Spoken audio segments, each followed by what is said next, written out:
In 1954, with my mother and me waiting in the car, my father, who had been out of work for the past several weeks, walked into the offices of the Volpe Construction Company in Malden without an appointment and asked the boss for a job.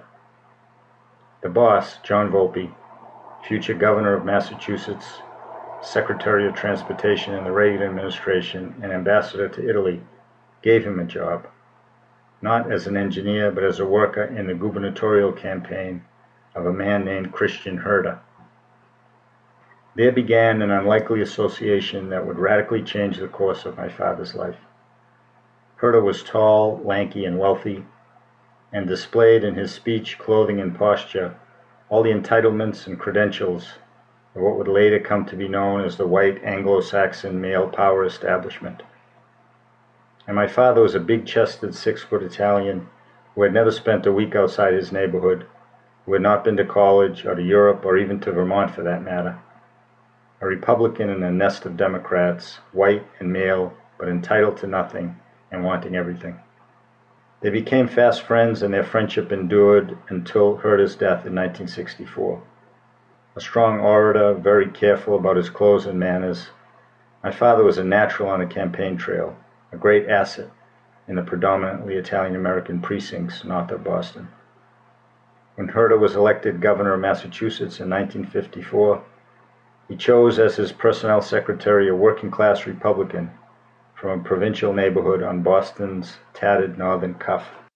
In any government, but especially in one as patronage-fueled as the state government of Massachusetts, personnel secretary is a position of vastly underestimated power.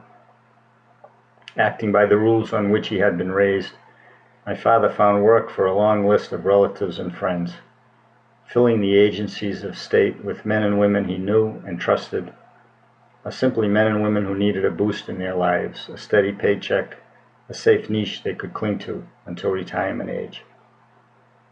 In so doing, he accumulated a huge bank account of favors, an account he would draw on unashamedly later in life, finding summer work for nieces and nephews and sons, interceding with judges, lawyers, cops, making a phone call here, pulling a string there, tweaking and twisting and cajoling and sometimes shoving the many-limbed beast of state power.